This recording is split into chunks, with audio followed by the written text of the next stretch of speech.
What's going on, guys? Ellie from Copenhagen here. You might not know who I am, but you've got nothing better to do. So watch the Soccer Cooligans, talking all things football, politics, music, culture.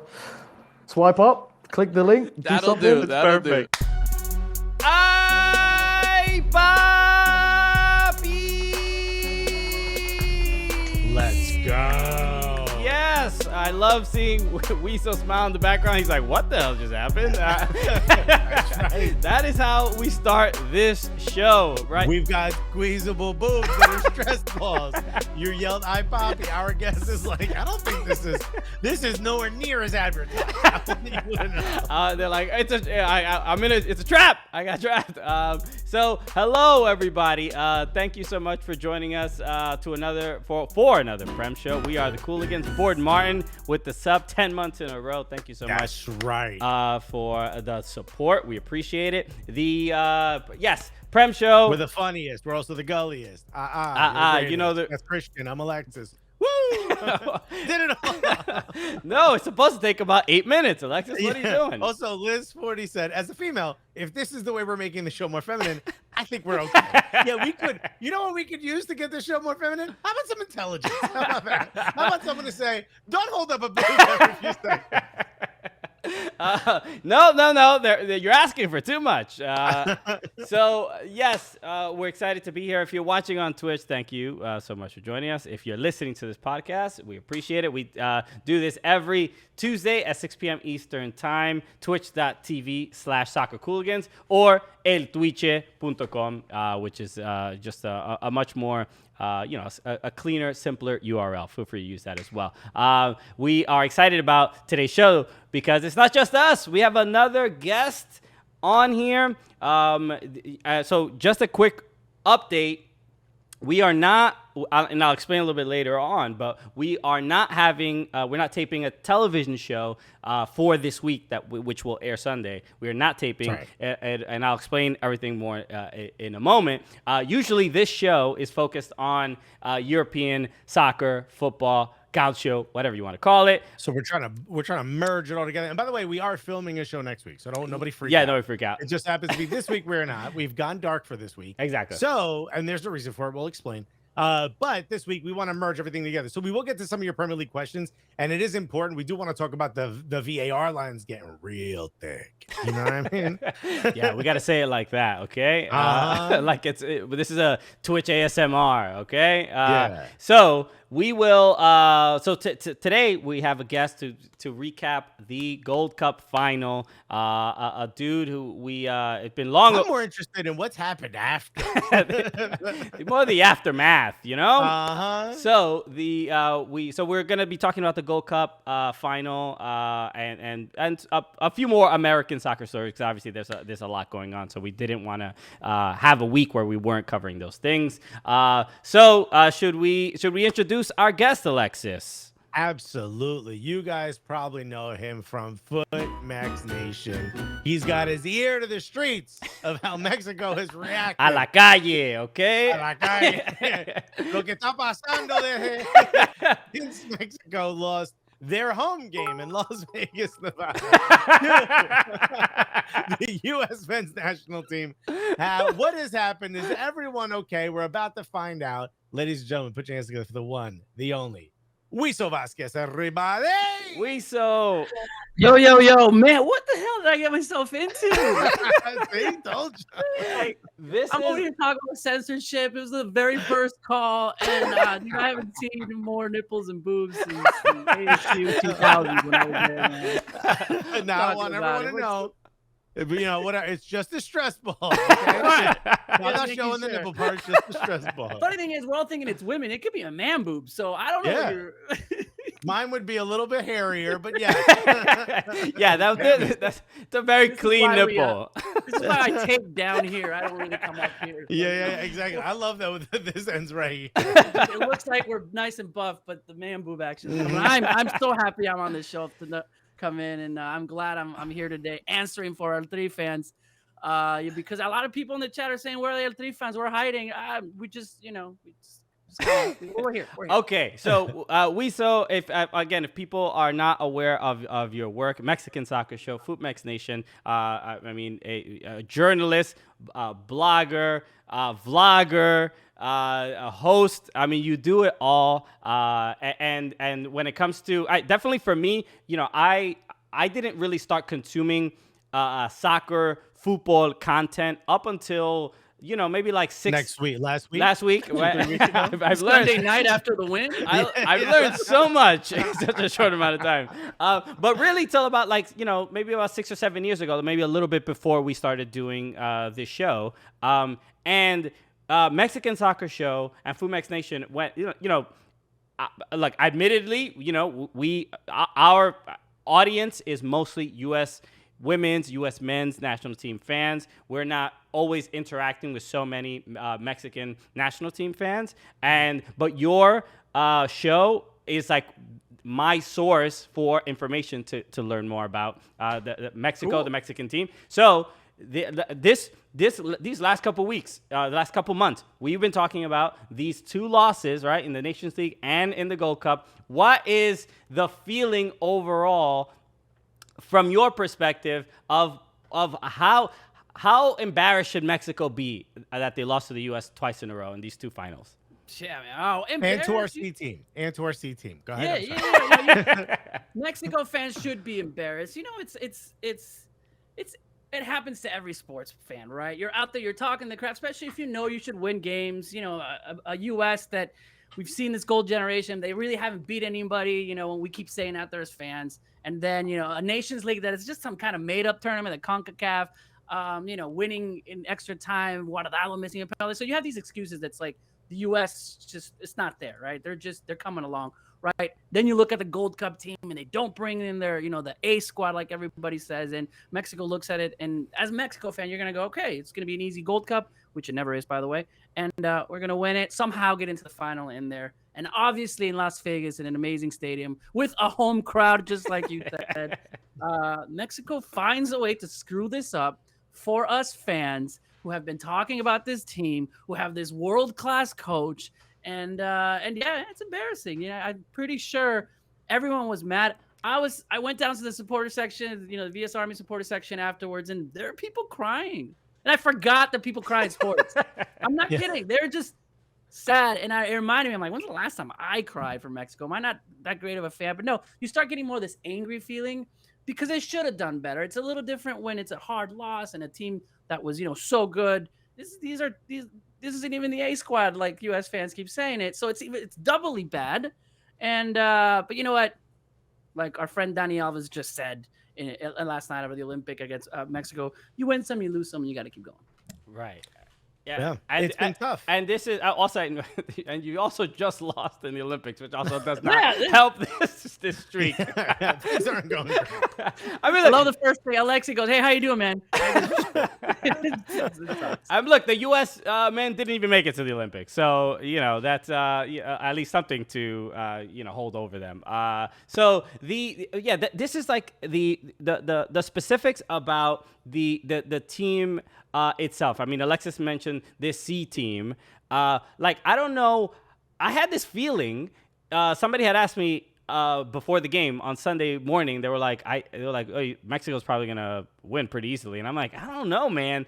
I think the performance, the 2 semifinals, the U.S. against Qatar said a lot about how good this team was, this quote unquote C team, and then the struggle that Mexico had against Canada, I think also said a lot. And those 2 matches is what made me a bit more confident that the U.S. would have at least a strong chance. What did you think of that game against Canada? Because there was a lot of it was the CONCACAF-iest of the matches. I felt. And you went and well, when Dana White and Joe Rogan showed up at the sidelines, it was a little. I mean, but you got to look at those games, and that Mexico always finds a way to struggle against CONCACAF teams. People think that, all right, maybe Guatemala's not making it to the World Cup. Mexico has lost to Guatemala in the Gold Cup, so there wasn't Mexico, the Trinidad and Tobago game struggled,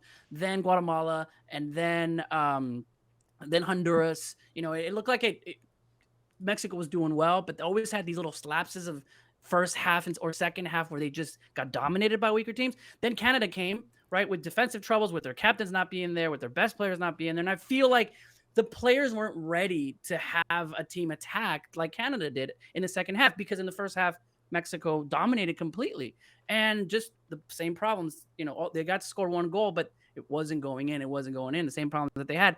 And then that's when kind of the alarms of all the Mexico fans are like, wait a second, we can't even like dominate a Canadian team that didn't bring, their full stars. Somehow found a way to do it, right? And I think I was super confident, and I said it all over my social media. I think Canada, the defensive mistakes that they've had in the team, Mexico's going to capitalize with a man like Funes Mori, but they didn't. And I think, right before the U.S. game, I'm going, this is the type of game that Mexico will find a way to lose because they're supposed to win 100%, right? It's this psychological game that has happened since the 2000s. After that World Cup loss, I feel like Mexican teams just went, oh man, it doesn't matter the quality that we have if the mental games are in there. And yep. About that, yep. As soon as I said that, and what happens is pressure. They underperform, and then a defensive mistake, a corner, a set piece, and the U.S. wins it. It's exactly what happened on Sunday. So it's where we're at. Let's talk about Tata Martino, because when he got hired by the Mexican national team or Mexican federation, I was so upset because I said, here's a great opportunity for this manager or this coach who's very progressive offensively and has a system that probably doesn't take an incredible amount of time to input and is easy to understand. It's like, hey, everybody run as far forward as you can and put the ball in the net. And it seemed so perfect for the athletic squad that we had. And I was actually very upset. I wasn't upset when we hired Berhalter. I like Berhalter, but I was upset when we didn't even give Tata Martino a chance. And I thought Mexico was going to sort of reign supreme from that point on. Yeah. What has been the biggest issue in instituting his system? Because it just doesn't seem like it works the way it's worked in other places. With that, I feel like, if we have to mention, Mexico went to Europe and beat Holanda, the Netherlands, and I probably had the best game under Tata's reign. But Tata system involves very, very talented players up front, right? When you're saying we're going to go forward to get the ball fast and transitions and going in, it works when it's Chucky Lozano on one side, right, and it works when it's Raúl Jiménez in the front and Tecatito on the other side, right? As soon as that just went away, Tata could not find the answers, because you cannot substitute an amazing player like Raúl Jiménez and what happened to him in his injury. And then in the Gold Cup, Chucky Lozano could just run circles over everybody, just how fast he is, how talented he is, what he's doing in the Italian league. And it felt like there's no answer. And I think that has been the problem. In not making excuses, because this is our team, right? This is who we have. But it has taken a lot for Mexico to be the Mexico that Tata wants to be without the players that he was counting on. And he pretty much circled around. Like he said, all right, these are my players. I'm going to do the system and I'm going to work it and work that way to train with everybody so we can get the ball to these guys. And what happened? They left, and the system is still there, but it's not working. Right. And we're not scoring goals. I like this question from Thomas. He said, how does Martinez still have a job? Is Mexico overreacting, slipping?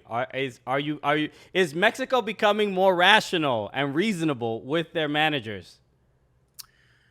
He still has a job, and he'll continue to have a job. There's the term proceso, right? Because we were kind of always like, oh, Mexico, as soon as they don't like it, they're going to fire somebody. There's like a stat, like 7 coaches in like 4 years between 2011 to something like that. But I think the FMF and the Federation has been like, this is our guy. And at the same time, there's nobody else out there. I mean, anybody could say, oh, Tata's out. Who's going to come in? There's really no one that's going to come try to coach this team. So we're not going to sound the alarm, the bells yet.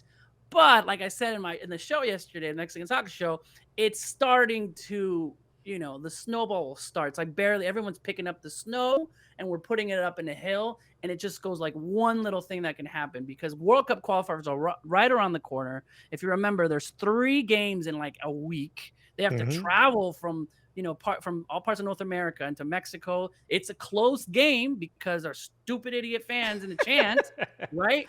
Yeah. So it's the perfect combination of snowball where you lose in the Azteca or a tie in the Azteca, and you go to Costa Rica to play, and then you come back and do another home game, you get a tie. The alarms start rounding. Who can we get? Because Mexico missing in World Cup. Just forget it. Erase Mexico off the map in the world.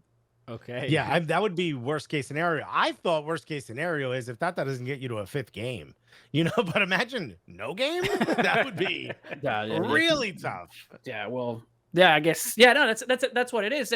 And many people are already saying, I don't think he's gonna last. I'm up there after the final with some journalists that are going, I know how this thing goes. It's starting to sound like 2013. And if you remember, 2013 was just horrible. We called it, instead of, the Titanic, right? Because the Titanic, because it's slowly just going, everything's cool, we're the biggest boat ever. And then, a little tiny iceberg, we're cool. Oh, no. Yeah.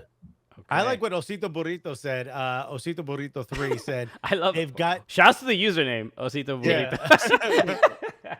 they've gotten firefighter managers in 02, 2010, and in 2014. There's someone out there, but we know what the ceiling to that is, and it's the 4th game.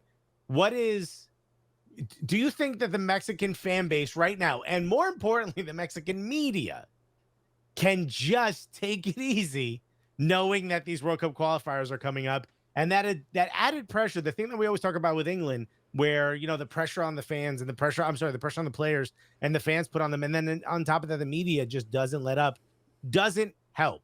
Do you think there's a way through where that doesn't necessarily happen coming up with these World Cup qualifiers? Yeah, there is, right? The alarms aren't there yet. And it's because we don't necessarily have Raul's coming back. Chucky's coming back. We have Guardado, who's our captain. Ochoa, right. The Olympic guys that are doing well. So, starting to put in the pieces of players that are going in, right? And saying, okay, this wasn't like in 2013 where the best players were losing in Aztecaso against Honduras. Right. This wasn't like we're going in there. There's still a building team. And that's where I think people have like this. Hold on a second. Let's not freak out. Right. It's not the end of the world yet. That Quinto Partido can still be there. If everybody gels up, I mean, losing someone like Raul Jimenez up front is huge. And if you would have had him in the Gold Cup, it would have been different for sure. 100%. So not yet, but it's like you kind of open the window and you kind of look out and see, you're like, okay, yeah, that the car crash is right there because there's 3 cars waiting up to happen. Yeah. So it's I can see it now. But before the beginning of summer, I go, Mexico should win the Nations League, right? Even if they don't, okay, the Gold Cup they'll win it, and then the Olympics. Hopefully, do well in the Olympics, and then they'll take that momentum into the qualifiers, and we'll see what we have. Okay. Took the double L there. The double L. Yeah. All of the U.S. fans. It's pronounced like a Y, Alexis. Yeah. In case anybody's interested. So this is on this show on Twitch, we usually focus on the European soccer and football, right? And I want to talk a little bit about just the roster that played in the Gold Cup final. And while you're doing that, I just want to say thanks to everyone who's followed and subscribed while we've been on. Yeah, appreciate thank you so much. Yes, we'll keep asking questions. We'll get to a couple of them. So please don't stop. So I want to talk about some of the Mexican players that are playing in Europe versus the American players that are playing in Europe. It seems like the last few years, I would say maybe 5 to 8 years, the jump from of American players that have made the move to Europe. That then also play on the national team it's been exponential. But the Mexican players that move over to Europe, it seems like it's slowed down a little bit. I don't know if there's something, if it's Liga MX, is it the stock, the quality? What do you think is? Let's also talk about the level. I think that's important. For sure. Yeah. We see like every 3 weeks, like, journalists, another player goes to Europe. Yeah. Just DJ Khaled reporting on all this. Yeah. Not they were talking about DJ Khaled. Another one. As a Mex fan, you get angry because the quality is definitely there. There are players that we should go. That guy should go to Europe. This person should go to there. And nobody is going to argue that that's where the best football is being played. And everyone should just try to get out there as soon as possible. But there's, I would say, many different factors. Number one, Liga MX is a league where, from owners to players to people, agents, kind of get involved in the transactions of players, and it comes out that's not the best interest of players, right? Like, it's the very first thing someone tells you. El dinero from the Club de Cuervo owners, I would say. By the way, someone asked what I had here. Yeah, it's Club de Cuervos on Netflix. It's hilarious, hilarious. It's one of the best shows I decided ever. to wear this one just because I didn't want to wear it. 3-1, didn't deserve it. So I was like, let me do something that's at least funny or whatever. But yeah, that's what everyone always says, right? The money interest, right? Another thing that I think it's easier for the U.S., and if you look at all the players, having European passports or going through that system where they find a way to get to the U.S. to play in Europe a little faster, it's really hard for Mexican players. There is a thing through players in Spain, so you're going to see more Mexican players play in Spain because you don't need to have so many years. You can get there, and it's kind of like that's why you see a lot of U.S. players playing in the Bundesliga, right? Going over there, it's kind of like see Mexican players play in Spain. So that's another thing, and also because they pay really well in Mexico. I mean, that's why. When you're looking at it, you're going to go to another team in some, in a country where you don't speak the language, and you're going to go out there and you're going to get paid less. And you've seen some players that it's kind of hard to do. And so there's so many different factors that happens. But I can tell in the level of quality, there's so many, players that could easily go and play in these teams. And it's just hasn't had that transition from like, let's go. But when you see one throwing it out there, like Arteaga that going to Genk, everyone applauds it. And you can see how good he has become from his physicality of his game to how much his game has grown. So, yes, I think the U.S. is going to continue to do it. And the more players that are abroad, it's going to make it harder and harder for Mexico to beat, that U.S. team, and the rivalry is going to keep going. Yeah, I'm so impressed with the amount of players that when you almost like when you look back, it's like you blink and all of a sudden the U.S. national team has players in some of the biggest clubs in Europe. And when you look at it, I mean, you got Chucky Lozano at Napoli. I know you mentioned a Genk, but I think we would say Genk is probably in a tier 2. Oh yeah, but you've got Raul Jimenez playing in the Premier League, playing for Wolves, but he's playing in the Premier League, and he was incredible in the Premier League, which everyone said is a difficult league and takes a while. He stepped in and played incredibly well. But you got Guardado and Lainez playing at Real Betis, which you want to see them at a team that at least gets Champions League, on a year-to-year basis, things like that. Where are those? Where are those? Sort of those rumors. There's rumors of some of the American players like Gianluca Busio doing the job for us and letting everyone know that what's his face. Reggie Cannon might be moving to Nice, things like that. Are there rumors that I thought Reggie Cannon was about Venezia. I think you got it backwards. Was it? Yeah. Not that it really matters, but yes, Reggie Cannon basically said on the Instagram live, like, oh, he's kept yelling Venezia, and he's like, and Busio was like, don't say anything. It's not confirmed. Like, you can't really. I think he also said that he was going to Nice. But anyway, okay. The point is, where are some of those rumors? And also, what are we expecting from some of the youth players that we didn't necessarily see in this competition, and maybe we didn't see in the Nations League, that might have a thing or two to do with maybe qualifying and possibly World Cup? That's the thing. Like with rumors, I feel like Mexico there's so many things that are going on, and you don't necessarily hear that many like you do in other places. Like you guys, I feel like there's always somebody that's like, hey, there's always somebody's watching this person, right? And like to get to Mexican side of things, you used to hear it a lot more, but not like whoa, this is a strong rumor, because a lot has to happen for Mexico to go.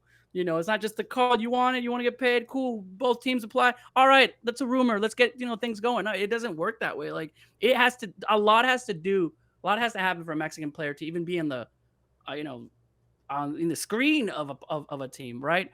But it's mostly going to be from the Spanish sides, right? That those rumors are coming around. Okay. That's where a Celta de Vigo, that you're starting to see, like those are the type of teams that are looking for players. And you're seeing that already. Luis Romo, that's at the Olympics, Alexis Vega. And so, but nothing concrete where I can go, this person's ready to go. Right. And yeah, that's there. All of a sudden we get it. By the way, boom, this player is already here. Like it doesn't even, we don't even get the rumor, and it just kind of happens. Okay. Crazy. Azteca Amile just said, here for moral support, 3 of my fave people together. Okay. Oh wow, dude, She made it. She made it. Shouts to Amelia, also obviously co-worker, colleague of Wiso as well. She's pretty much a boss of so yes, absolutely. That's She's how, the boss that's of ours as well, somehow. So Bay Area Guna said, Mexico's still a powerhouse. I don't get the overreaction with a team that can just easily bounce back in a couple of months. The problem is that they have to. Yeah. not that they can. They have to. It's not an overreaction because we lost 2 finals to the U.S. Yeah. Like, we should be angry at what happened. Now, the hope is that the first final, and I'm not giving excuses. The first final, it was literally, 2 set pieces and a missed PK that we lost. I think we looked better possession. We were there. And then in this final, we just didn't score because there was, easily Funes Mori or Orbelin would have gotten those 2 goals. And it would have been a completely different game. So yeah, right. It's. not easily. It's Matt Turner in goal. What are you gonna do?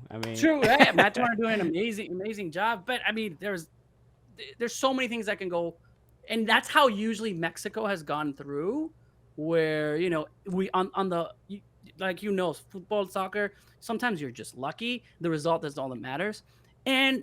On the U.S. side, I got it because Mexico's dominated in that Gold Cup. They were, it looked like I tweeted "huele a gol." When the possession and it's coming, I'm like, oh, there's no way the U.S. is going to keep this rhythm, and it didn't happen, right? And then extra time, tired, playing so many games. By the way, like 6 games before the Gold Cup that Mexico played in like a 3-week span. Players have been together for 2 months, not going out. Pandemic, it was just perfect for Mexico to lose. The psychological game, the physical game, and ultimately the game.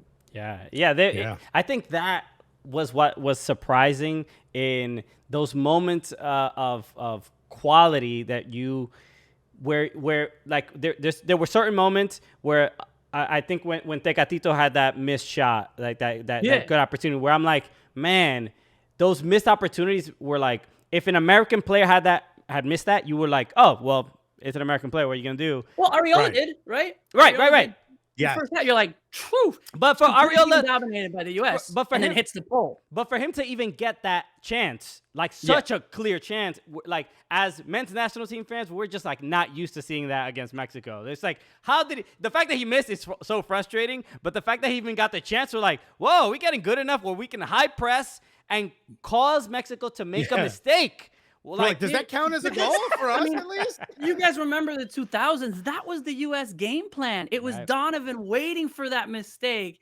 3 passes in, and Charlie Davis scores a golazo in the Azteca, right off those counters, waiting for Mexico's dumb possession, back and forth, kind of like that Simpsons, right? And it's like, and then all of a sudden, mistake, boom, 3. Donovan's going crazy, a goal over Osvaldo Sanchez. Mexico is up 1-0.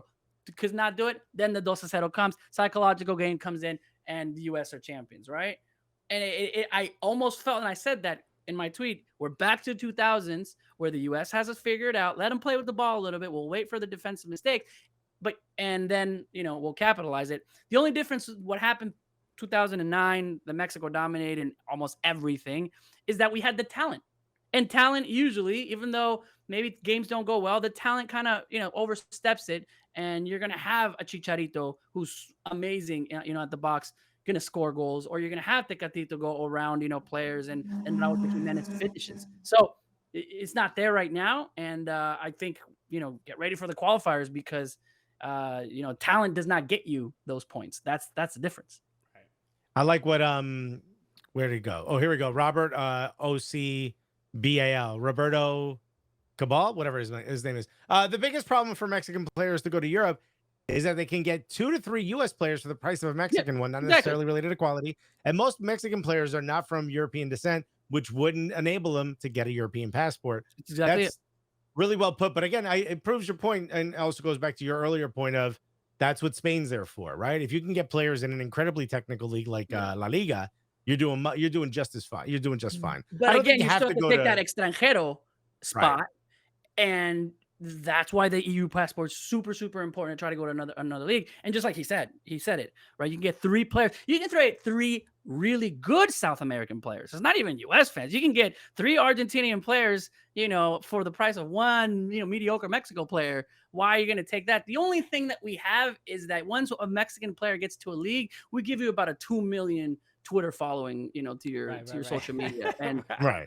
you have these little small clubs, and the player comes in, and we all automatically follow it because we do. And then I'm like, teams, take note of what we did. Yeah, I mean, Wolves went and made a complete. They made a Mexico jersey. They made a Mexico jerscy. I have that jersey. I bought it right away. It was like $160 too. I was like, for one, that third jersey was awesome, which I thought I was gonna wear, but I'm like, Dude, but it just goes to show. And when we were in Germany, they talked about that was when Bayern Munich had what's his face, Coutinho on loan, and they were talking about how Coutinho has more Instagram followers than Bayern Munich, the club. So it was important for us to get him on loan, and we were like, what? But it's part of it. I mean, that's why you want to get a player like a Jimenez, because damn. So let's talk about Raul Jimenez a little bit, and obviously he had that horrifying injury against Arsenal when he crashed heads against David Luiz. David Luiz, yeah, it was horrible. But he's back and he's playing, and I've seen. I don't know if he scored in preseason yet. he had 1 goal. Okay, I saw him hit the crossbar in a free kick a couple weeks ago. So he's looking, kind of more normal than ever. But kind of his. What do you think? What should we expect from him in the Premier League? And then for these qualifiers, like how a lot is going to be asked of him for the Mexican national team when he hasn't played much in about a year.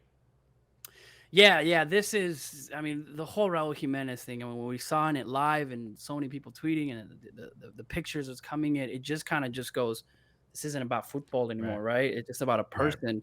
And you kind of feel bad going, when can he come back, right? And talking, the friends just like, we shouldn't even worry about that. And you feel guilty. You're almost selfish. It's like, who cares, right? So awesome that he's back. And that he's doing what he's loved to do, which is play football, right? Which play soccer. That question of what do we expect is kind of a tricky one because this is a head injury, right? It's not like you broke your foot and you're going to come back and you're going to run. Maybe you're not as fast or you hit it. But like this is everything revolves around your brain in this game. And not even on the physical part that you have to head the ball as a striker, but just your time, your quickness.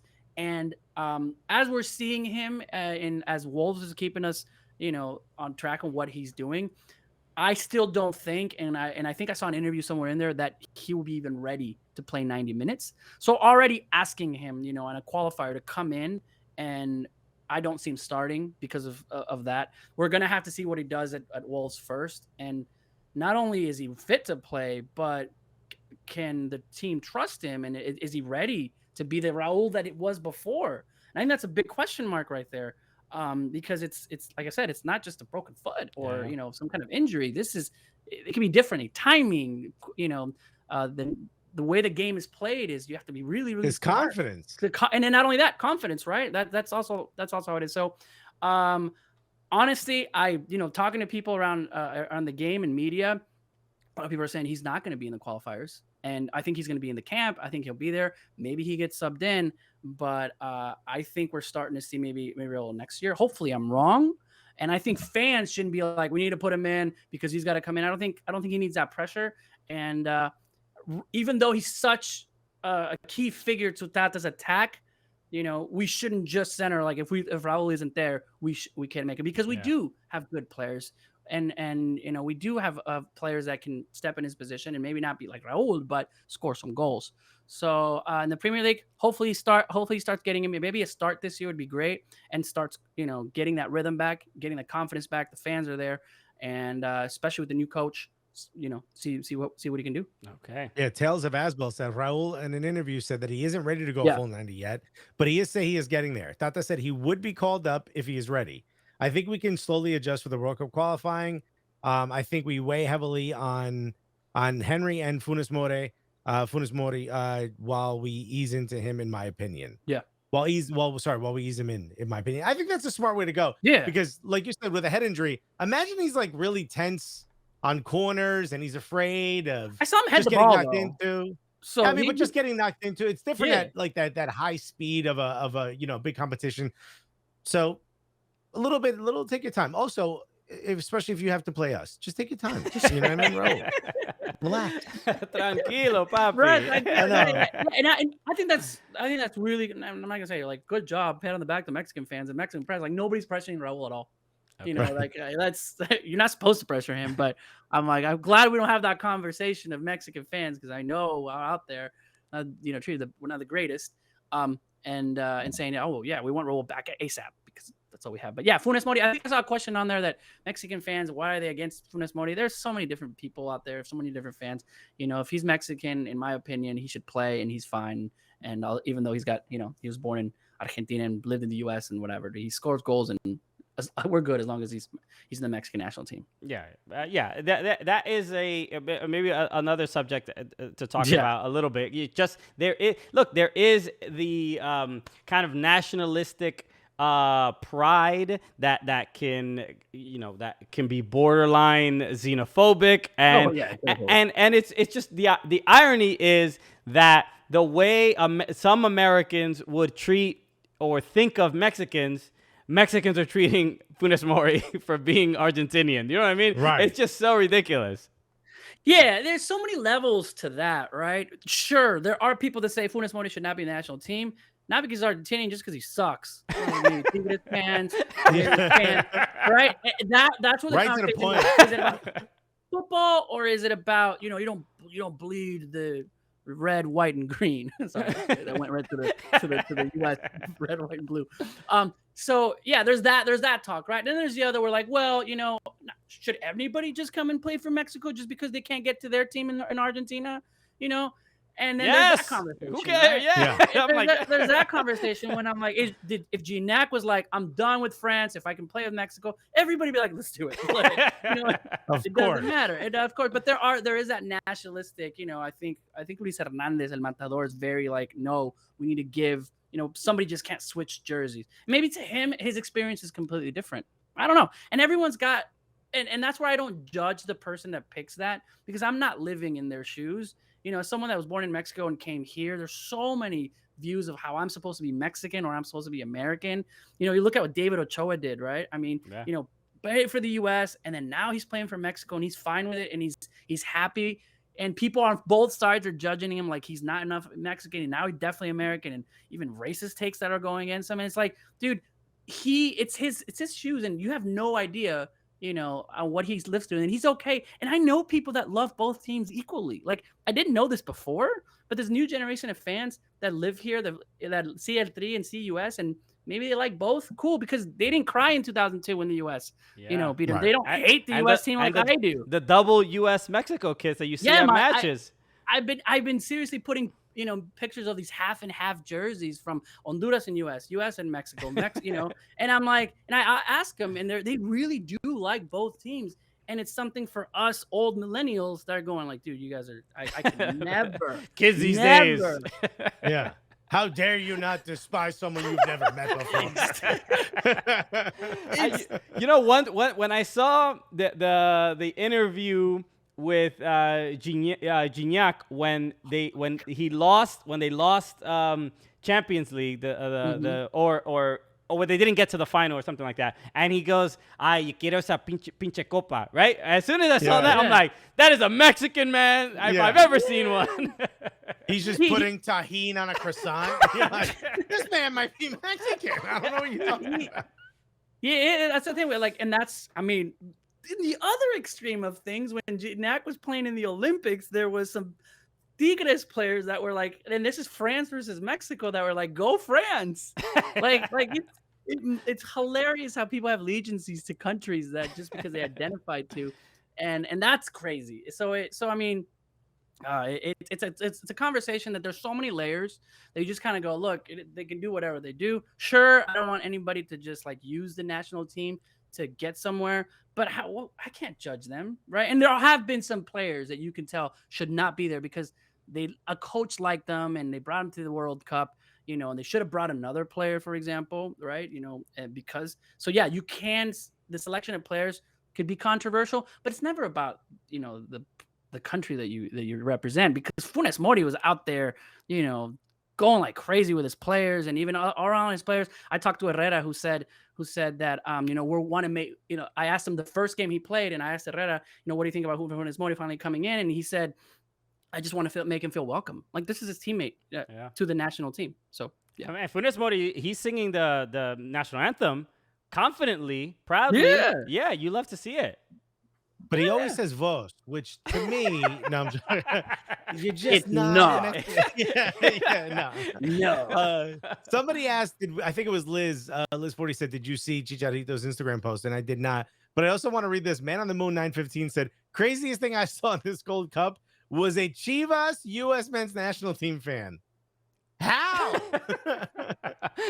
That is kind of hard. I mean, the jersey is like almost the same, right? Was it like a half and a half jersey because it's a red and white stripe?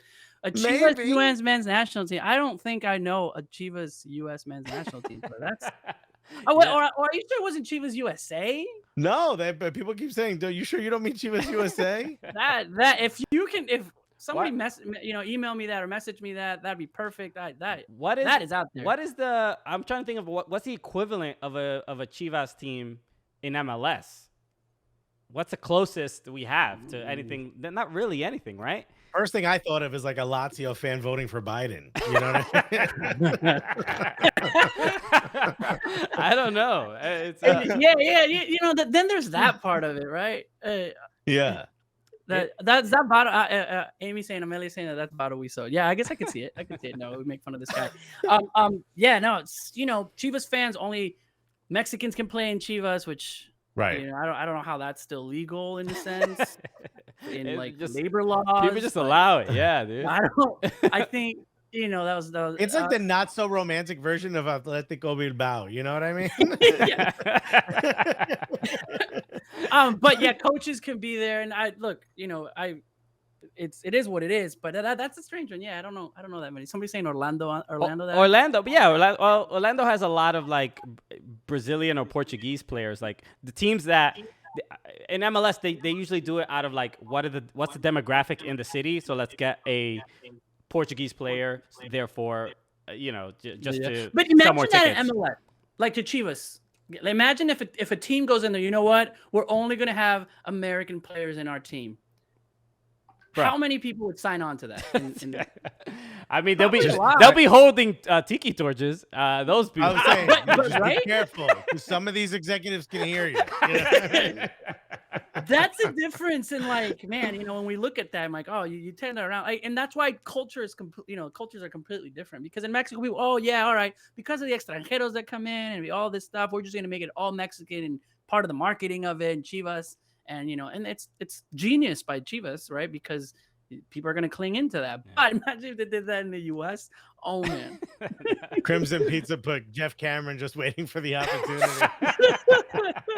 Calling his agent immediately. I want to play for Mobile, Alabama FC. All right, Wiso, thank you so much for joining us, man. This has been too much fun. It's been long overdue. I'm glad we finally got to chat. So can you let people know, you know, where to follow you, what to check out? For sure. Anything, and Sub9 just said January 6th FC.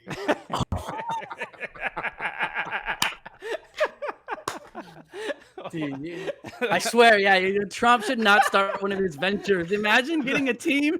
Well, forget steaks, airlines. Yeah. Oh my God, they'd be using his airlines to get the game, so they'd never show up. Charlestown United. All right. We went through everything, man. Guys, let me reset everyone's time. All right, good.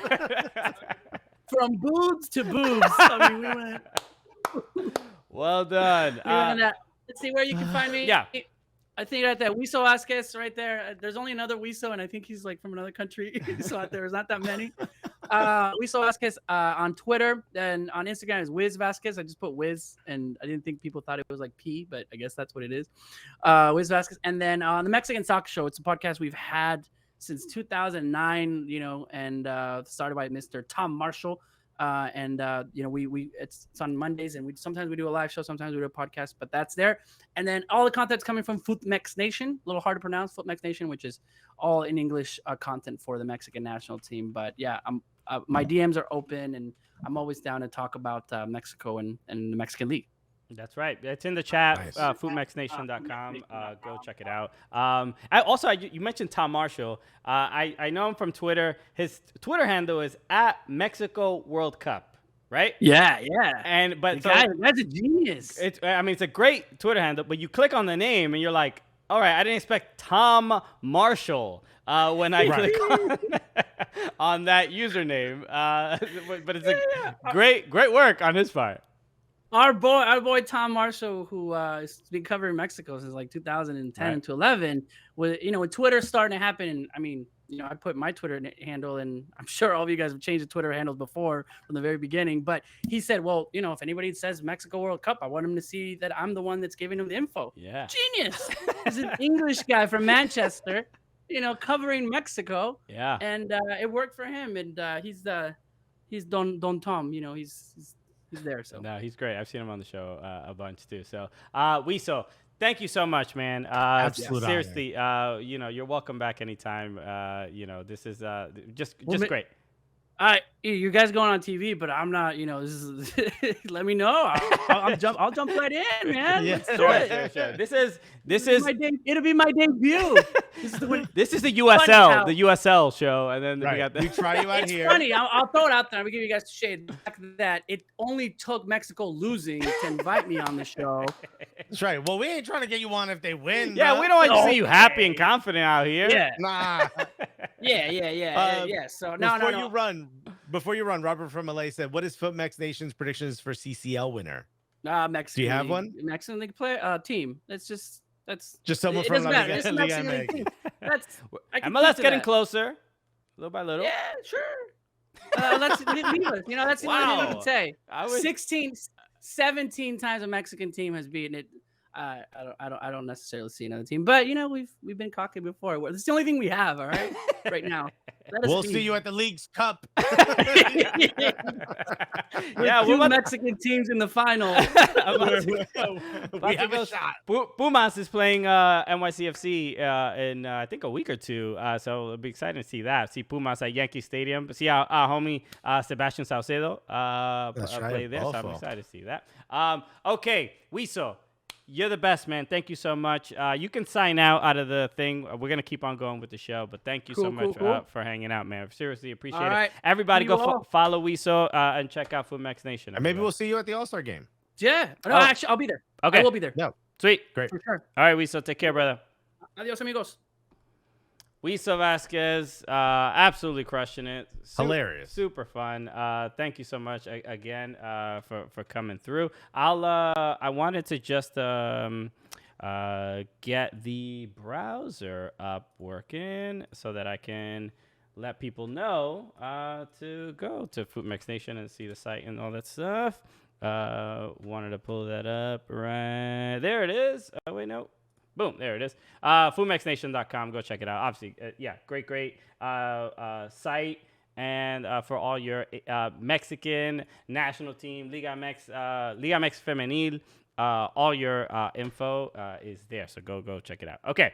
Amelia does a great job on there as well. Shouts to her. Exactly. Great team. All right. Where do we go from here, Alexis? And also, I want to thank everyone who followed and subscribed. That's absolutely incredible. Shouts to Man on the Moon who just subscribed. Just followed us. Crimson Pizza just said only soccer podcasts I listen to are TSS, Cooligans, and a Mexican Soccer Show.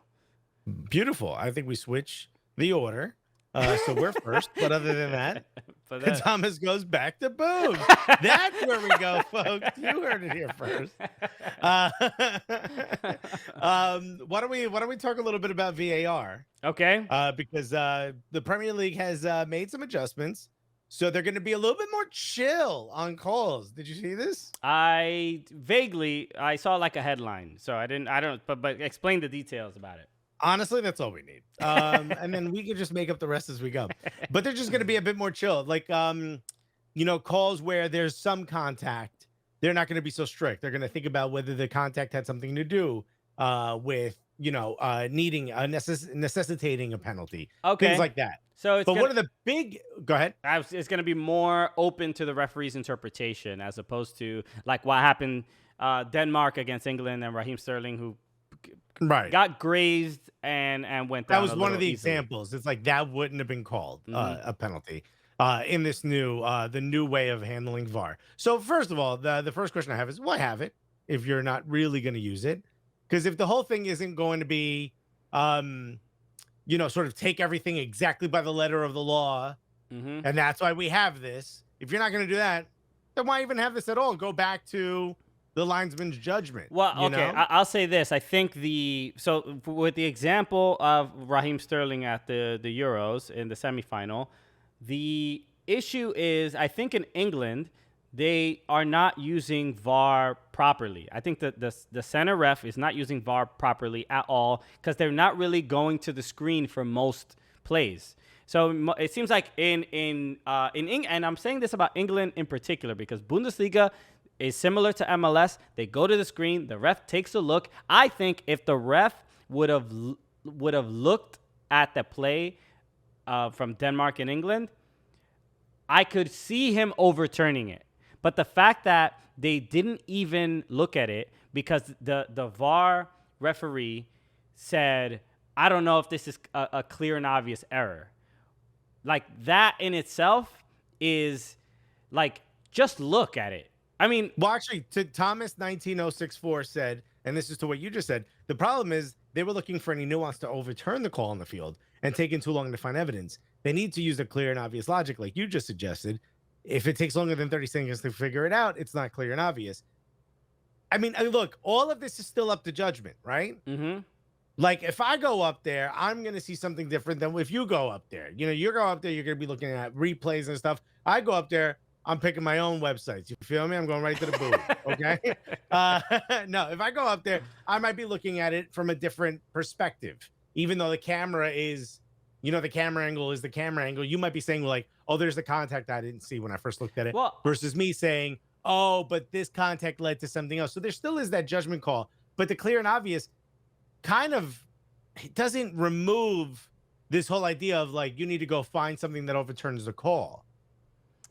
I still think, I think there is, yes, that there is that nuance and there is that that threshold of clear and obvious. But we know, obviously, I mean, I'll probably look up the statistics of how often Premier League the center referee goes to look at the screen in a season. How many times did it happen last season?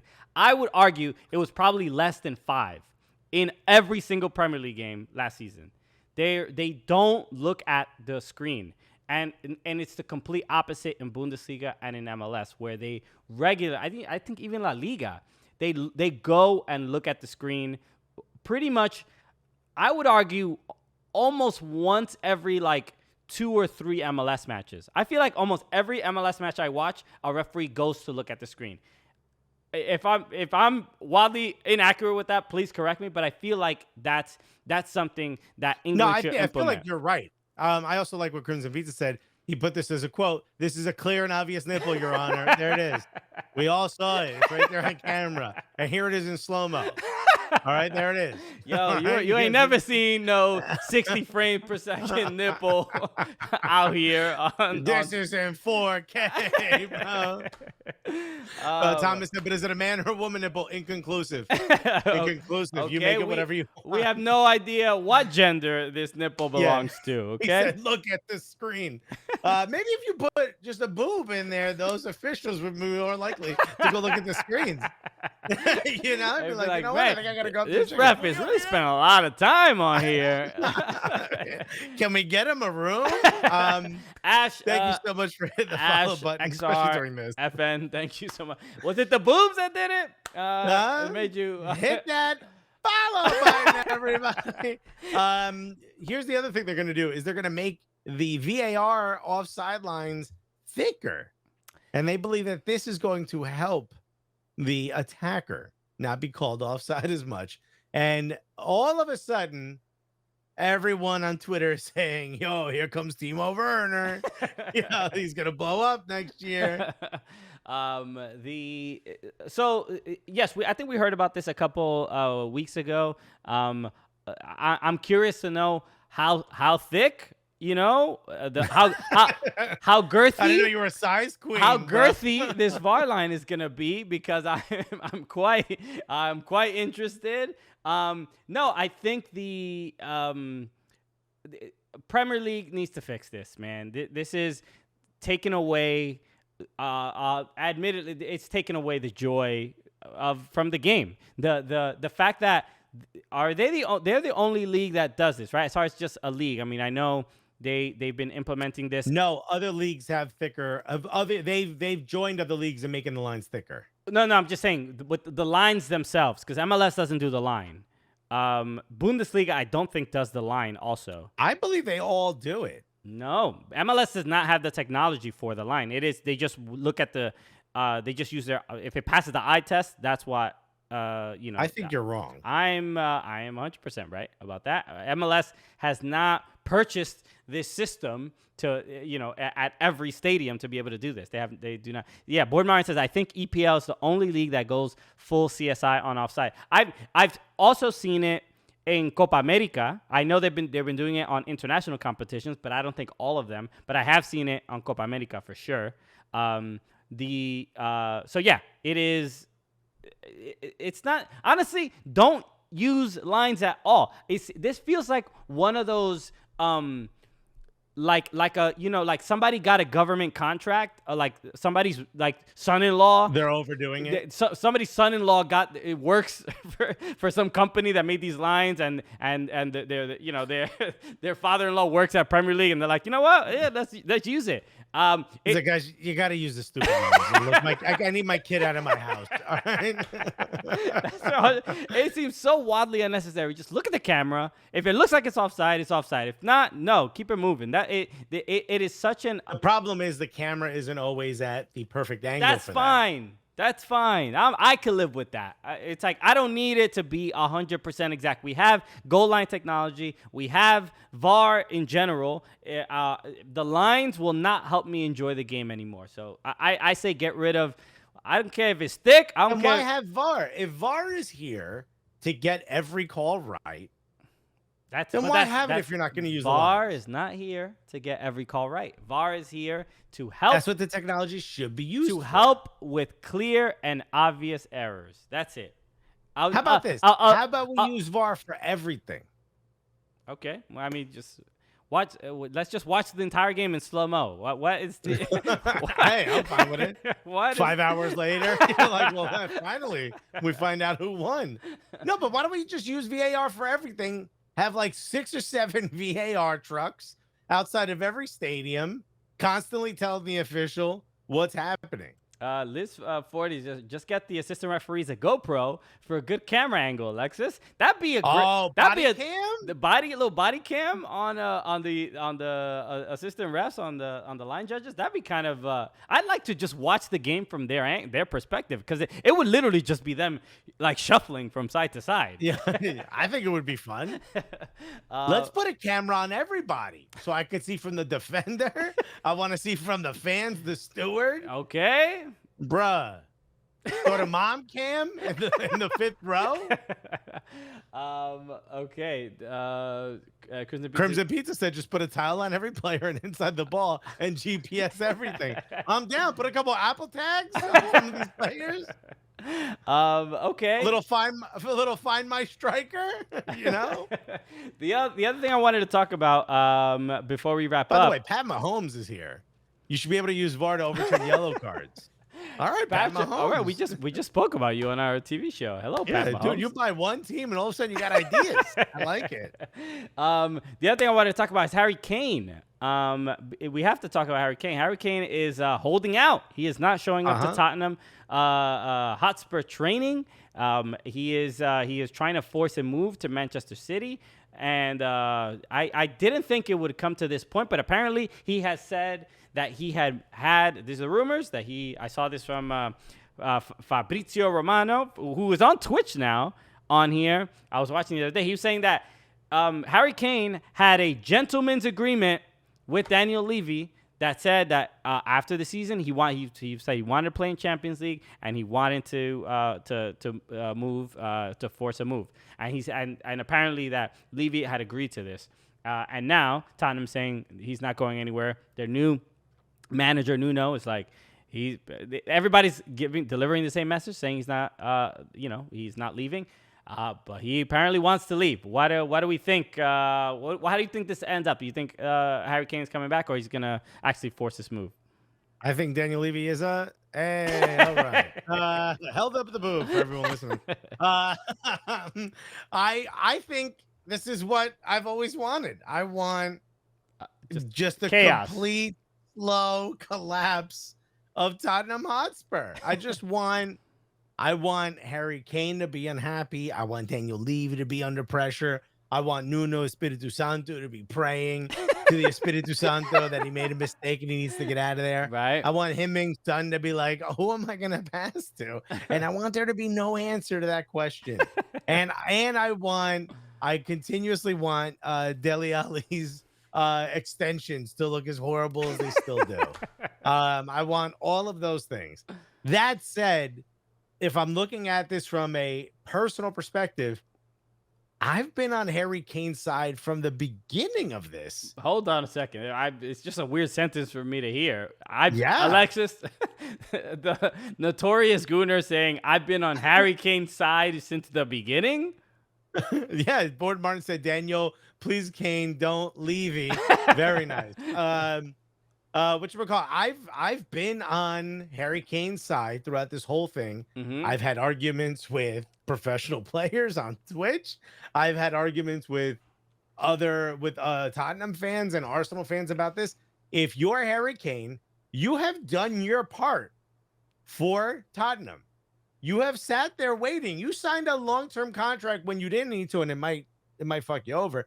But you signed that long contract when you didn't need to, and you allowed Tottenham to sell to all these other potential players that they could sign. The fact that you'd be there for a long time and a new stadium was coming, and you did that so that they would build a winner around you, and they didn't. You've done your part. Move on. And if Daniel Levy, I truly believe, is a bit of a snake, and he probably did have a gentleman's agreement and says like, well, you ain't got that on paper, so you ain't gonna get shit. You know what I mean? But I do believe that he did have a gentleman's agreement with Harry Kane, and Harry Kane is like, well, then I'm not going back. And everyone said, and now here's where I'm going to disrespect Harry Kane. Harry Kane didn't put in a transfer request. Of course not. But he did go to what was his name? He had that interview with Neville where he basically talked about I want to leave. He essentially said that, and now he's just not showing up. I mean, how many? You don't have to put in an official transfer request when you've sent every signal. Right. If your girl went on TV and said she wanted to leave you and didn't show up to your birthday dinner, right, which is probably the equivalent here, I think all signs point to she's probably with somebody else. You feel me? No, Levy's like, no, she's just sending mixed signals, She's I could change her. I can get through to her. Maybe her calendar didn't connect. No. Nick just said, Alexis, Harry Kane isn't worth 100 million. Guerreros is really on the side of Harry Kane. Yep. Yeah, and I still don't believe he's worth 100 million, and I still believe he absolutely deserves to leave. But okay, whether he deserves to leave or not is a moot point because he has a contract. He is obligated to show up and play for Tottenham. Sure. Well, we've talked about this. Soccer is a little bit different, right? Like there's a little bit of honor that goes into what happens here. This isn't like in the NFL where they're like, you sign the document, you got to say, which at the end of the day is true across the board. But there is some type of honor. There's a code here. And when a player has done as much for you as Harry Kane has done for Tottenham, made them legitimate for years, given them the opportunity, you brought in someone like a Mourinho and he played even better. You know what I mean? And he worked even harder and he made himself into an assist machine. You gotta give that guy the opportunity to go out and win a championship somewhere else. He's not winning trophies at Tottenham. Right. So I want to think of the two. The top of my voice said Alexis is on whoever's side will lead to more chaos at Tottenham, which is also very true. I'm curious.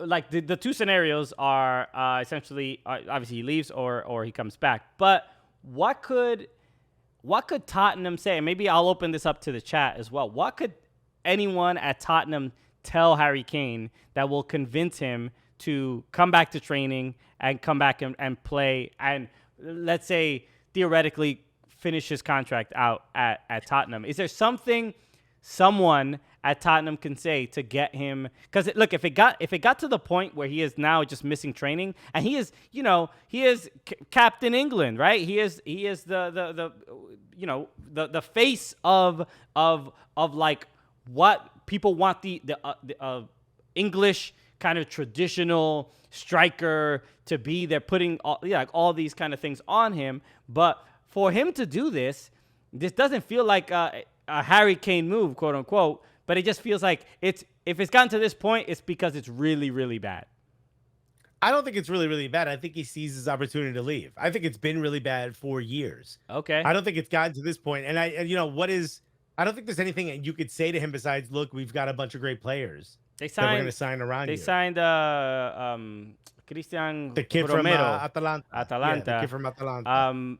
Obviously, they re-signed Youngmin Son, but no big moves from Tottenham. I don't know. I can't really expect a better season than they had last year. Taco Time said, if you got an English translator, he might come back. Hilarious. Nicholas said, Harry, if you come back, we'll hire Alexis as your pizza taster. Oh, that's painful for both of us. I don't know. I don't know that there's anything Tottenham can do to keep him. And frankly, I don't think they should. I think, first of all, you're going to get 100 and some odd million pounds from the sale of this guy. If he doesn't want to be at your club, you probably shouldn't have him at your club. To me, that moment is the moment that your career at that club dies. When you admit out loud or when you do something that shows you don't want to be there, that's when I lose confidence in your ability to play at that club. So if it's time to go ahead, pack your bags, move on, get as much money as you possibly can for him. Trying to keep him now is just going to make both sides unhappy. And the fans have probably not going to be given as much leeway to a player like Harry Kane. If he doesn't start scoring right away, it's going to be the boos. It's going to be he doesn't want to be here. He's a mercenary, yada, yada, yada. So as far as I'm concerned, there really is no way out. Sell the player, buy yourself even better players. But this is the problem with a team as dumb as Tottenham. You've waited until how long? The transfer window's about to close. Who are you going to buy now? Yeah. You get 100 million pounds tomorrow. Who are you going to buy? You're going to have to buy 3 mediocre players with that, which is what you did last time when you sold Gareth Bale and nothing happened. So go back and buy Soldado again, you bunch of boobs. Alexis, there's only one boob in your hand. What are you doing? Hold on. Okay, if you're gonna make that joke, you could at least bring more boobs. Yeah, I gotta hold on. I'll be right back. I whip my shirt off. Yeah, I think it is a. I wanted to say point this out. Boyd Martin said, offer him a 6-month loan to a team in Champions League, not in England. Nothing else would come to mind. Yeah, this is a scenario without too many outcomes. It is if Tottenham says you're staying and you have to stay and you have to play, bruh, it's gonna be a rough year. I don't know. Not to say that Harry Kane wouldn't be like a consummate professional and score a bunch of goals or whatever, but it is going to be after every game the post match interview is gonna be like, why do you want to leave the club? Why did you miss training? Why Every decision he makes, if he eats dinner slightly outside of Tottenham, they're gonna be like, he's already looking for homes in a different neighborhood. I mean, it's just I'm just at Nando's. What's going on? Yeah. Why all the way in Manchester? Huh? It's the media is gonna attack this because it's a story and it's something to talk about. And I mean, isn't this the most Tottenham thing that could have happened? Is to wait this long and then still have it all collapse. And I like what Vinegar Stroke said. He said reunited with Poch at PSG. I think that's what could possibly happen. I don't know if PSG has the money or has even flirted with the idea of signing him. I mean, obviously they have the money, but I don't know if they're available to spend the money. I guess we'll say. I don't know if financial fair play rules even matter anymore. But yeah, him and Pochettino would be great at a different club. The other thing, Jack Grealish, I've been seeing this about that people are trying to. Crimson Pete said, by the way, Alexis, and I quote, "Let the really good striker leave the team. I hate." But Jack Grealish. So obviously they're both trying to go to Manchester City, right? That seems to be the move for Grealish and Kane. And now there seems to be a push for Grealish. I mean, it seems to be like a campaign, like a mounted campaign of basically telling Jack Grealish to not leave Aston Villa and to not go to Manchester City because it'll like ruin football, like these big money clubs, and for Manchester City to just miss out, obviously losing the Champions League final, and then pick up Grealish and Harry Kane. Look, at this point, I'm beyond the like it's ruining football kind of thing. It's just like whatever. Just let's make this football manager, sign whoever you want. Like rules, what for? Everybody gets steroids. Let's see what happens. Because look, it seems like even when there is when somebody gets caught doing something wrong, there doesn't seem to be any penalty anyway. So whatever. That's a good point. Right. So no one ever really gets in trouble, so who cares? So Liz 40 said, "How would Jack to City ruin football?" It is. I do think. I think buying $200 million players. Right. It isn't. Feels like it does. I think it's maybe not him individually, but if it's Kane and him, then it feels a little bit like like something's going on or whatever. Regardless, Yeah. I mean, what are your thoughts about that? Like just that Manchester City has the ability to do this, and do you think it pretty much guarantees them winning the Premier League again? But is this something that, like, I honestly think it would be such a huge move for Jack Grealish to move to Manchester City for his career, and it would the amount of money that Aston Villa would get would improve them astronomically, in my opinion. So I would say, I think Aston Villa wants to sell. I've never been, maybe Robin Van Persie, because I feel like we didn't get enough money for him because he was older and had a bunch of injuries prior to the year he left Arsenal. Mm-hmm. I've never been one of these guys that's like go all out to save your one player. Maybe Aubameyang, only because I feel like we needed to end that era of selling our best players. But when a team wants your best player for that much money, which I'm I love Thomas. This is so funny. Yeah. Oh, you don't want a Super League? Watch this. Yeah, we'll bring the Super League to you. Okay. Yeah, exactly. We gonna make it anyway. I think at the end of the day, like if a player wants to leave and you're gonna get that much money, if you're Aston Villa, what do you really get by a Jack Grealish staying there? He's an incredible player, but you're going to have to spend a bunch of money to surround him with better players. And I know they're going to get better players and they're in a better position than they were previous. But I just think you stand to gain so much more. You get rid of a player like Jack Grealish. If you're smart about where you spend that money and how you spend that money, you're going to be coming up on foundational money. You're going to get money that could set your club in the right direction for possibly the next decade or two. So, I really don't understand why these teams fight so hard for the player to go there. As an Arsenal fan, I don't think we have a chance in the top, let's say 2 or 3, right? So this doesn't really, I'm not necessarily worried about what happens here. I think it'll be fun to watch whichever way it goes because I like that mayhem, right? But when you look at, what's it going to take for a team like, let's say Arsenal to catch up or even Everton, like what do you have to do to catch up? Jack Grealish not going to City, it makes it a little easier for us to get the potential to finish first. You know what I mean? Liz 40 said, as a Villa fan, I don't mind the move at all. It's a massive loss, obviously. The captain, face of the club, easily the best player. But for him as an individual, it's fantastic. And for the money, it is fantastic. 100%. Are we the only ones who care about that? Are we because we're American, are we the only ones who are like worried about the players' individual successes? I don't know. I wouldn't say that. I think even fans in England care to some degree about the individual player, like especially if they're like I think it's beloved. very few and far between. Okay, I mean, I would say Premier fans in England hold club over the individual, without a doubt, right? Yeah, point I'm making for sure. I think whatchamacallit, Patti Prolepesque, this guy, he said, as an Inter fan, and I live in Milan, Lukaku to Chelsea for 130 million. Great job, Chelsea fans. I think this is a massive mistake for Lukaku. So you do care about the individual player. I do. Again, I'm not from England. I think he's a god in Milan.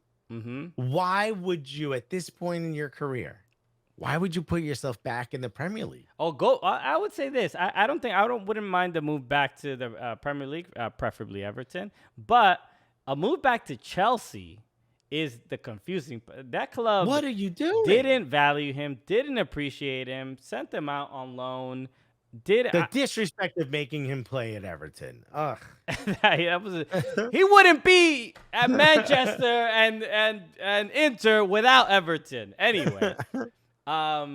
This is I would like to see him at a different team. I honestly don't think Chelsea. I don't think Chelsea's the right team for him. Could he win the league with Chelsea there? I don't know. The team seems to play a little bit. I don't know. It seems. Lukaku's like definitely feels more of a hold-up play kind of guy, and Chelsea doesn't feel like they need that. I mean, that's what they got rid of Olivier Giroud. They don't play Tammy Abraham. They seem to want a faster paced attacking line, and Lukaku doesn't seem to be the best fit there in particular. I think Manchester United could use him. I think it'd be great back at Manchester United. Yeah, Manchester United could use anyone that's not 36 years old. But I don't see where the win is here. You know what I mean? Yeah. I don't know. Maybe you stand a chance at winning Champions League again, but you also kind of do that with Inter. And I know Inter are hard up for money. So they're looking like, they want to sell anybody they can, because they're in so much financial trouble. But this just feels like a mistake for Lukaku. Yeah.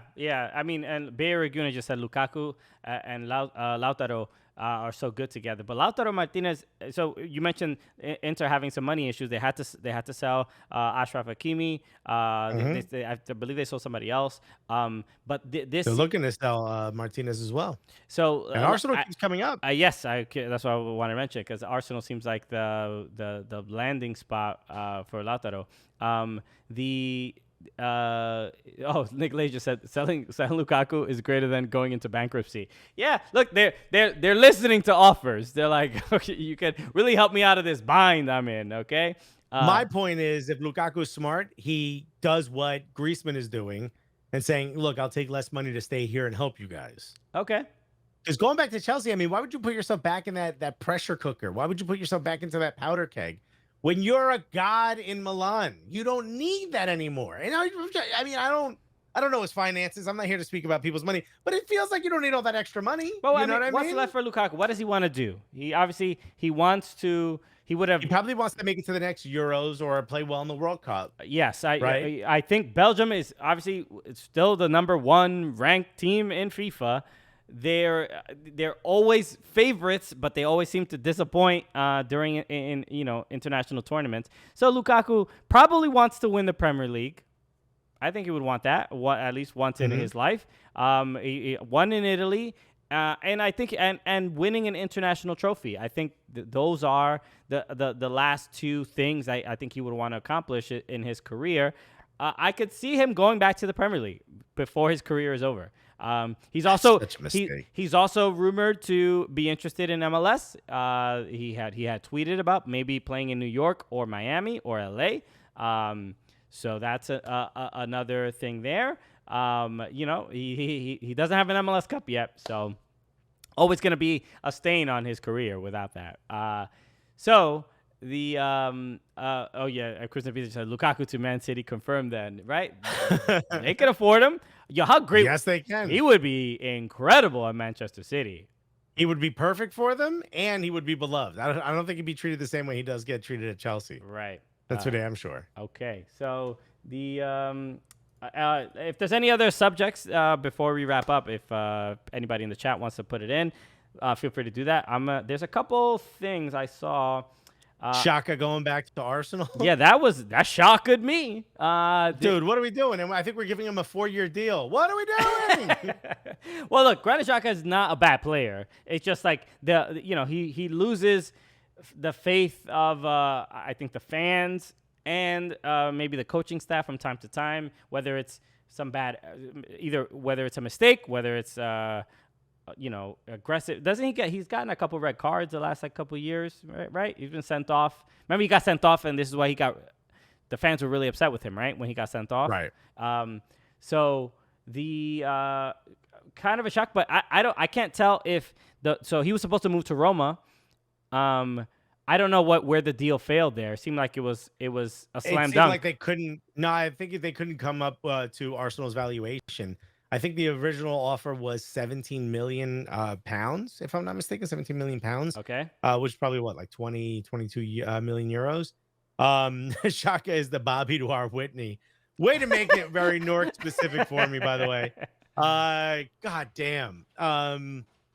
So Xhaka got Arsenal on crack. Very cool. Whatchamacallit? I think at the end of the day, he played so well in the Euros that there wasn't the intensity for him to leave that there was before. You know what I mean? Right. When you play well in the Euros, it changes everything. Yeah.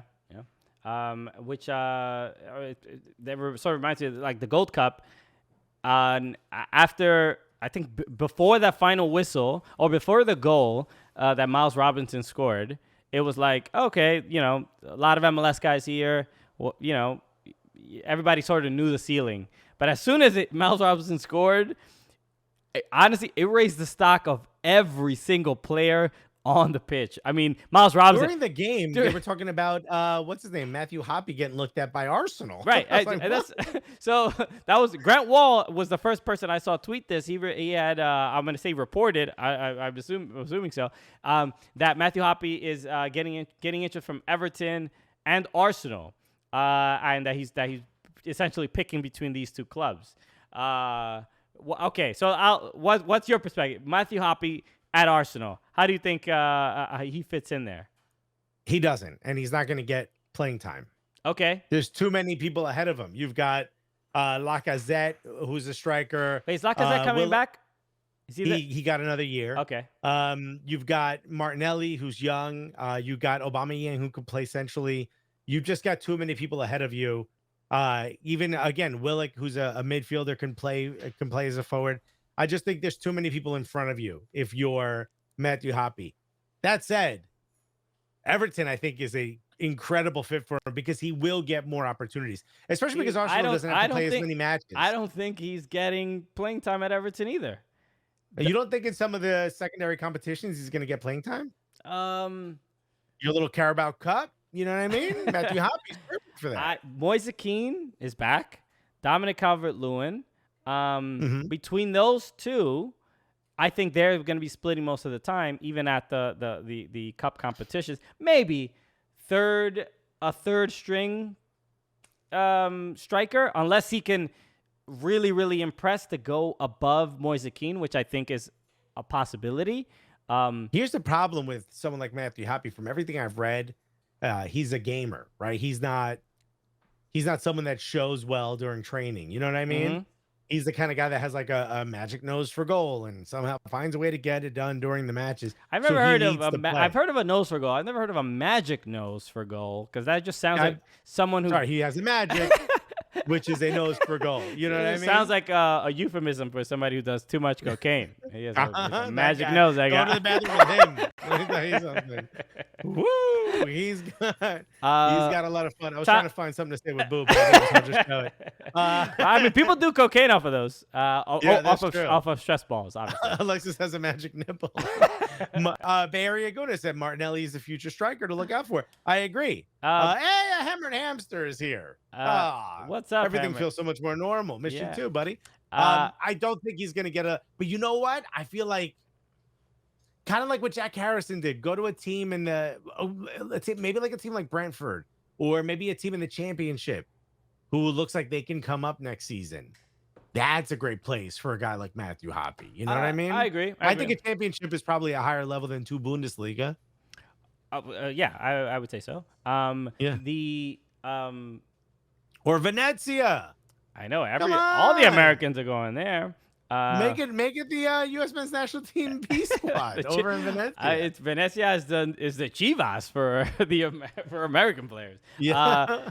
Thomas said Everton would be a sweet spot for Matthew Hoppe. I don't think it would be terrible.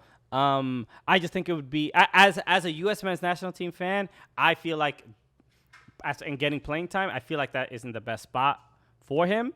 And as an Everton fan, I feel like the competition would be tough for him to break through. But it would be awesome to see an American do well at Everton. I mean, we have that history. There's a history of it. Yeah, for sure. And yeah, what you can find in this book, Toffee Soccer, by Dr. David France, that he signed for me. At the not only does Everton the book do it, but any conversation about the book also cures insomnia. So tell us more, Christian. Go check it out. Golden Monkey said Venet USA. Venet USA. I like that. Venusa. Yeah. Wasn't me too. Put a bunch of Z's. Love to chat up with Z's for a book about Everton's history in America. Let's go. So whatchamacallit? Someone asked, what do we think about Leon Bailey going to Villa? Look, a good winger over at what was he at? Bayer Leverkusen. I'm looking at Transfer Market to see what his value is. His value is roughly around 38 million. Jamaican international.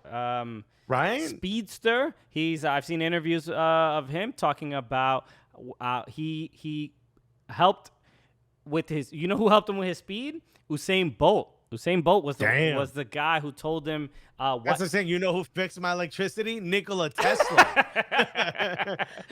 He's told him. He said that that Usain Bolt had told him that he needs to get faster.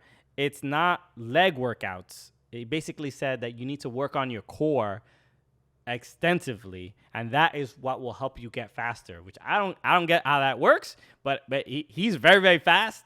So it's clearly it was clearly a good. So you saying I don't have a chance? Okay, you ain't running a 4.40 anytime soon, Alexis. Bro, I might not be running a 40. It's a dope club, though. Anyway, Ignatius 1981. Thank you so much for the follow. Okay. Taco Time said women's national team lost. Yes, let's talk about that. We did a short clip. Bay Area Gooney said women's national team and men's national team pulled the Freaky Friday. Let's talk about that because let's just tell people that they can find it on on on our Instagram, probably on Fubo Sports and on Fubo Sports YouTube channel, because we already filmed a segment talking about that. Yes, and that's going to air there. Right, but it's also on the Twitter as well. It's also very short. Do you want to go into any more depth or no? No, let's tell people to go look at it there in case they're interested in our opinion on that. Maybe they'll hit that follow button. Okay, maybe they will. We can only hope. All right, you heard it here, folks. Alexis does not want to talk about it right now. So, okay.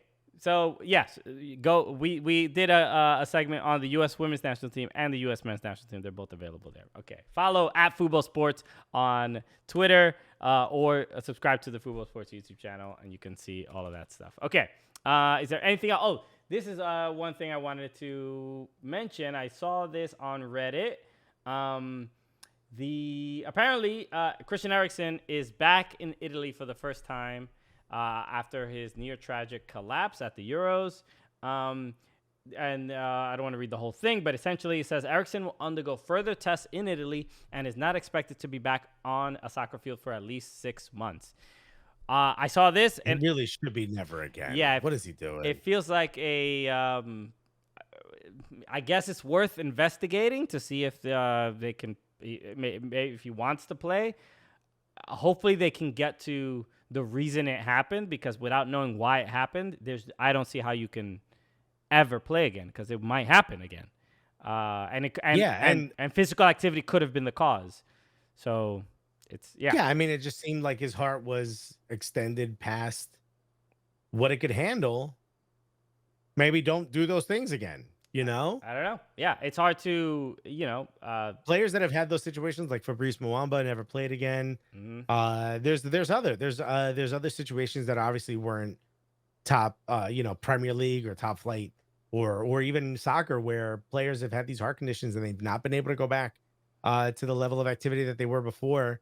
I really don't see a reason to risk it. I really don't. But, again, his doctors are going to know more than I do,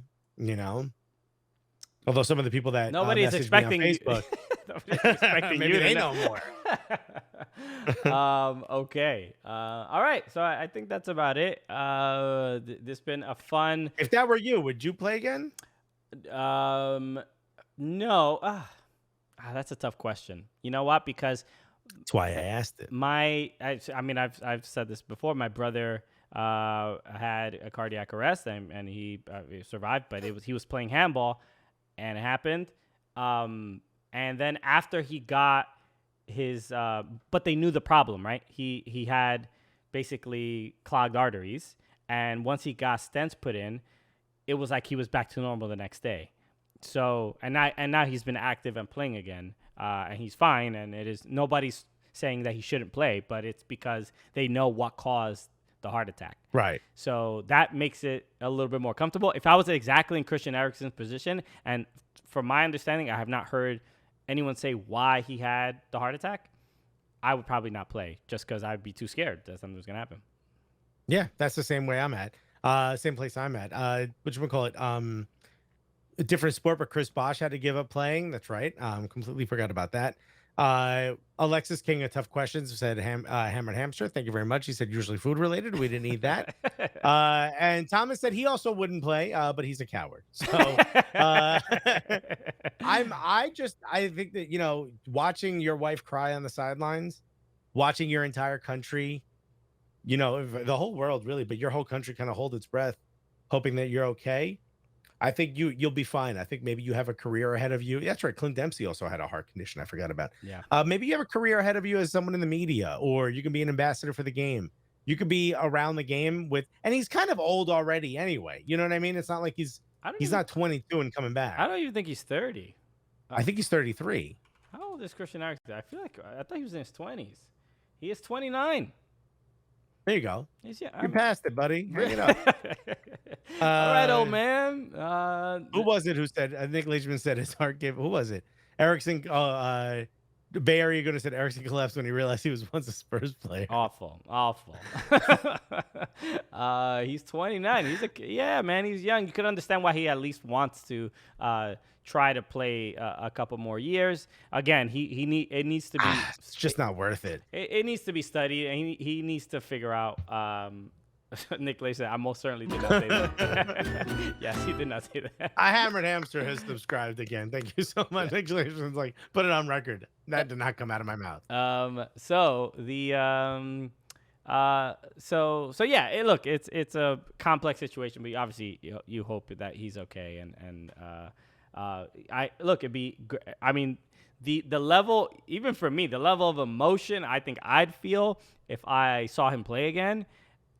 It would be tough. It would be pretty incredible. So, but we're rooting for him. Definitely health first, and if he can play, more power to him. But that definitely, his health is the main priority.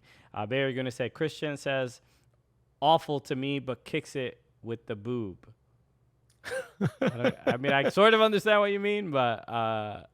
He said you thought what he said was awful, but you're cool with this right here. The boob. I mean, I don't have the boob. What do you? Liz 40 said, I think it's got to be one of the hardest things to end your career on that note. That's the last memory of him playing pro. That's everyone's last memory of him playing. It's just tough. Yeah, I mean, you're not wrong, but I think if you overextend yourself, it could be a worse image to end your career on. Right. And if he would have. If it was one of those situations where he would have maybe passed away and been revived, in the ambulance or something, and he had left the field under the impression that he was gone, I don't think anybody would be asking him to play ever again. I think be grateful for what you have. But again, to Christian's point, it could be the situation like his brothers where they're like, oh, it was this. They put 1 or 2 stents in the guy and he's perfectly fine. And they're like, dude, run out there. Go do what you got to do. In which case, go for it. But I have a feeling that maybe it's worthwhile just hang it up, be able to pick your kids up, play with your kids, and see your kids grow older. Okay, so so many slices left to eat, buddy. Priorities. Yeah, you're gonna tell someone who had a heart attack about slices. Yeah. Okay, so we're gonna wrap up right now, and we just have an announcement to make. Fubo TV, we are moving time slots again. We're changing. We're moving the date. We were on Tuesdays and Thursdays at 8 p.m. originally. And we went to Sunday at 7 p.m. Correct. And you guys rode with us. Yes. And now. Well, get back in the car. We are moving back to Thursdays, only Thursdays at 7 p.m. Right. So we are moving. And so our first show back will be August 12th so that's Thursday, August 12th on Fubo Sports Network. You can watch, as always, on Fubo TV, FuboSportsNetwork.com, Roku. Get the Fubo Sports Network app available everywhere you get apps. Okay. So we're back that day. So that's right. And to everyone's point, we left Scum Day. And now we're on Thicc Thursday. Okay. VAR lines coming real hot and thick that day. Okay. So we're excited to, essentially what's going on. Fubo's still a growing new company and platform. It's a startup, and we're kind of just trying to find the best time slot that works for us. Sundays was great too. We ratings and everything was good there too. But we're just trying. I think there's new shows that are coming to Fubo Sports Network, so they're kind of moving things around. So rock with us Thursdays at 7 p.m. Eastern time, and it re-airs 10 p.m. Eastern time, which is 7 p.m. Pacific. So we're on a bunch. If you have Fubo TV, if you ever turn on Fubo Sports Network, our dumb faces are always on there. Maybe boobs, no boobs, who knows? Probably, more boobs on Twitch, I would have to say. But you never know. I might pull this bad boy. I might whip this bad boy out during the show. Oh man, Alexa's whipping out titties on TV. Oh, this is not what I expected. This is how you compete with celebrities. So, but August 12th, the show that we are doing, and in the new day and time slot, it will be with comedian Simon Brodkin. And Simon, you may remember. You can play it, right? You switch to the browser. You could play what he did. Oh yeah. But I mean, I can. I just want to show at least the photo. Remember Sepp Blatter when a guy threw a bunch of money at him during a press conference? That's Simon Brodkin. Simon Brodkin is on our show that day. So Thursday, August 12th What is that? Liz just said, Alexis, why are you so fast with the boob? Comes out of nowhere, so fast every time. I mean, I'm a Latino. What can I tell you? Okay, there'll be boobs when you least expect it. So yes, Simon Brodkin. We taped the interview already. It's absolutely hilarious. He's super funny, and we talk about. He not only did he prank Sepp Blatter, he also pranked Donald Trump in a legendary, ridiculous prank that was absolutely insane. So we talk all about it. So Thursday, August 12th, 7 p.m. The Cooligans, new time slot. Rock with us. Come and watch the show. Please. Watch the show live when it airs. Obviously, we have the podcast as well. So this means that the podcast schedule is also changing. We had just changed it from Wednesdays. Well, this part doesn't change. Part you're still gonna get your Wednesday show. Yeah, always every Wednesday you'll have PREM show, and then Fridays will be the audio of the TV show, which is the original Cooligans podcast. So Wednesdays and Fridays instead of Mondays and Wednesdays. So we're switching things up. So as long as the Wednesdays doesn't change, that we're still keeping that. We've been doing. I mean, it's been 6 years of just straight up Wednesdays. I think this will be. I think the end of August is the 6th year of Cooligans, if I remember correctly. Wow. Yeah, because. What'd you get me for our anniversary, dude? Oh, bro, forgot. I'm a terrible husband. I'll tell you what I got.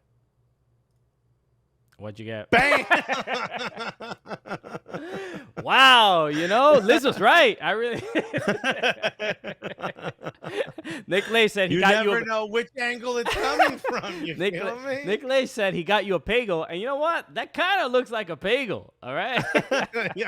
I bet you this thing tastes better than a bagel. When is the? Even my wife asked what you might be serving for. By the way, this is becoming a hot topic across a lot of people who know you. What is going to be the food at the wedding? The food at the wedding is gonna be good. People want to know. People have questions, and they all seem to be coming to me. And I mentioned to Dee that it might be a bagel, and she Googled it. Let me tell you something. Some of these professional photos make it look way worse. Bagels will be good. Bagels will not be at the wedding as of right now. Liz 40 said, how many of those boobs does he have? Just the one. The problem is you just never know when it's going to show up. Oh, no. So I just found it. July 20th. Open Calpis bar. Yes, the delicious Japanese drink, Calpis. Look it up. It's a real drink, and it's actually quite delicious. I just have to say it actually is great. I enjoy the. It's sold as Calpico here, and I enjoy the mango. CZ361 said, how many years? Again, 6 years. 6 years. So I just looked it up. It is not August. It is. Chris the Pizza said, you walk in and pick the grass for your plate yourself. Very environmentally friendly. Nick Lay says Soylent cake. Okay. It doesn't sound that bad. Everyone is so scared. Everyone is so worried. I honestly have gotten text messages from 4 potential wedding guests about what is the food. Detrox once said, ya me cansé de llorar. Llorando por risa o otra razón. Are you laughing from crying or? No, porque el Tri perdió, ¿verdad? I don't know. Who knows? I don't know what they mean. Okay. It's going to be a bowl of blueberries and coconut water. That sounds delicious. What? That is the fountain. That's the fountain where we're all going to throw small pieces of kale into it and give our wishes, or almonds. Right. We're going to throw almonds into it. You said the LMAO, the 3 Mexico losses. Okay, yes, it's been a rough week. Okay. A man can only take so much. Well, R.I.P. to El Tri. Okay. So no, we started the Cooligans on July 20th, 2015. That was the first piece of content that we ever put out. That was the date, marry, screw. Basically the F, marry, kill. Yeah, outside of Yankee Stadium. When we had we did like Man on the Street on YouTube and stuff like that. So that was like our first attempt at figuring out what to do. I wasn't even in. I filmed the video. Alexis was in it, asking all the Christian questions. was in one of our videos into the Pete Lee video where I said, "Dude, come in on second half." Yeah. Well, we were, well, I didn't know if I wanted to work with you, Yeah, that makes sense. Still doesn't. But yeah, all that stuff is available on the Cooligans YouTube channel. We have a bunch of these are. You should somebody take the time to watch our original videos. These are when we were trying to figure out like what the Cooligans was gonna be, and we were trying to do like little either sketches, playing FIFA, kind of a bunch of different things. We took comedians to soccer games. A lot of fun, weird stuff. I mean, some of it got a lot of views. Some of it got no views. We got a lot of those. We used to do FIFA the News, where we used to read news stories while we played FIFA. We haven't done that in a while, but we got to bring that back. Maybe we should do that on Twitch. I think it'd be fun. That'd be fun. But go watch them. YouTube.com/soccercooligans. Go check it out. Okay.